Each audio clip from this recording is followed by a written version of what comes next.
Frehley's Kiss bandmates are speaking out after the legendary guitarist's shocking death. Gene Simmons, Paul Stanley, and Peter Criss, who rounded out the rock quartet's lineup alongside Frehley. He was the man who made guitars smoke and galaxies sing. Ace Frehley, the legendary spaceman of Kiss, didn't just play rock, he became rock itself.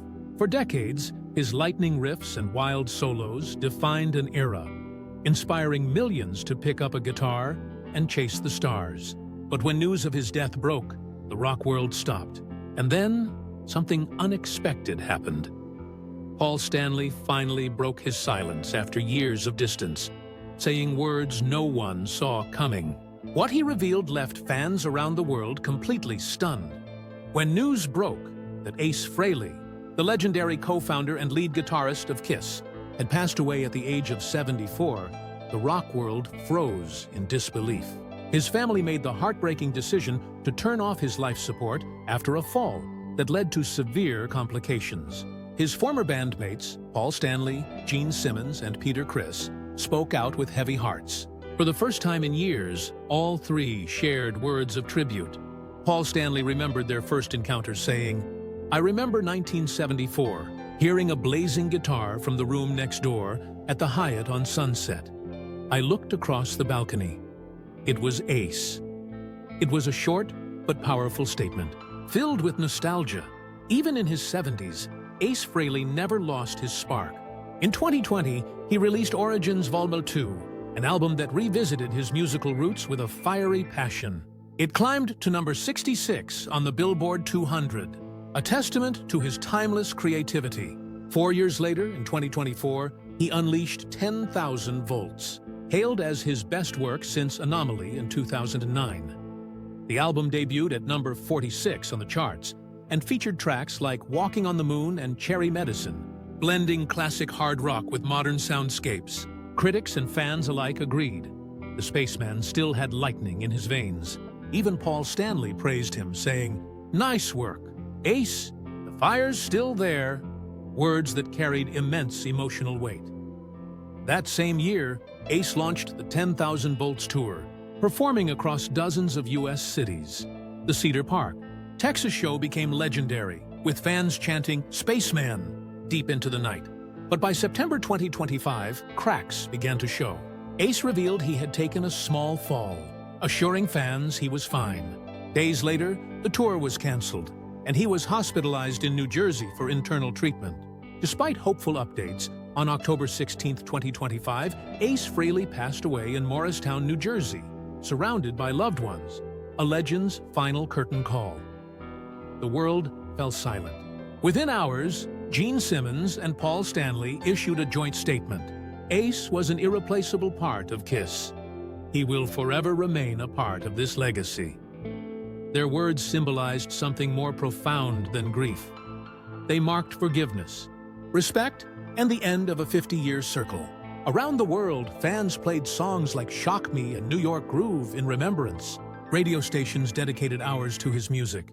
In the Bronx, where his story began, fans gathered beneath a graffiti mural of the spaceman's face, lighting candles and singing through tears.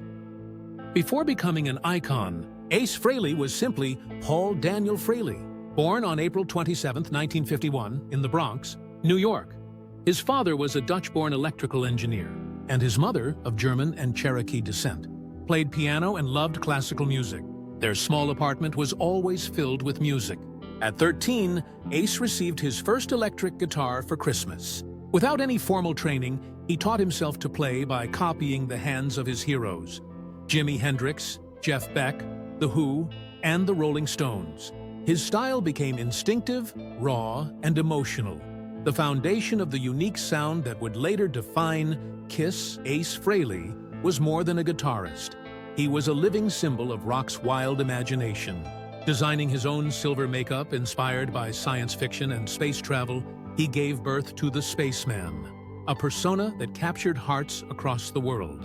When Kiss released their debut album in 1974, it featured Ace's gritty anthem, Cold Gin.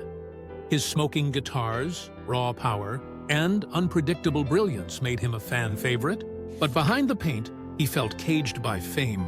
Sometimes, he admitted, the stage lights were too bright to see myself. In 1978, each member released a solo album, and only Aces reached platinum, led by the hit New York Groove. Yet, that success deepened rifts within the band. By 1982, disillusioned with Kiss's corporate direction, Ace walked away. He resurfaced in 1984 with Frehley's Comet, alongside Anton Fig and John Reagan, returning to pure hard rock. Despite moderate success, the band dissolved as Ace battled alcoholism and near-fatal crashes. In his memoir, No Regrets, he wrote, "I had to walk away to save myself." By the 1990s, he was sober again, earning admiration from younger musicians and even a reluctant respect from Paul Stanley, who said, "I love Ace, but I can't save him." In 1995, Kiss reunited for MTV Unplugged, and a year later, the impossible happened, the Alive worldwide tour. It grossed over $143 million, reuniting Paul Stanley, Gene Simmons, Ace Frehley, and Peter Criss one last time in their signature makeup. Yet behind the success, old tensions over money and image returned, ending the reunion spiritually fractured but forever legendary. In 2014, Kiss was inducted into the Rock and Roll Hall of Fame. All 4 original members appeared together for the final time. Ace thanked the fans, saying, "You are the reason Kiss still exists today." It was a peaceful moment, one that felt like closure. But in 2023, controversy returned when Paul Stanley joked on the Howard Stern show that a reunion with Ace and Peter would sound so bad, it should be called Piss. Ace was furious and demanded a neat apology during an interview on Trunk Nation. A week later, he softened his tone, saying, "I was upset, but I don't want to drag this on." It was clear that he no longer wanted to live in conflict. In his later years, Ace distanced himself from Kiss, but never from the music. He refused to rejoin any tours that allowed others to wear the spaceman costume. To him, that symbol was sacred, a part of who he was. When asked about Ace in 2019, Paul Stanley said, "I still love Ace, but we live in 2 different worlds now." And they did. One lived in the empire of Kiss, the other in the freedom of rock. Ace Frehley wasn't just a guitarist, he was a force of nature, an eternal spark in rock history.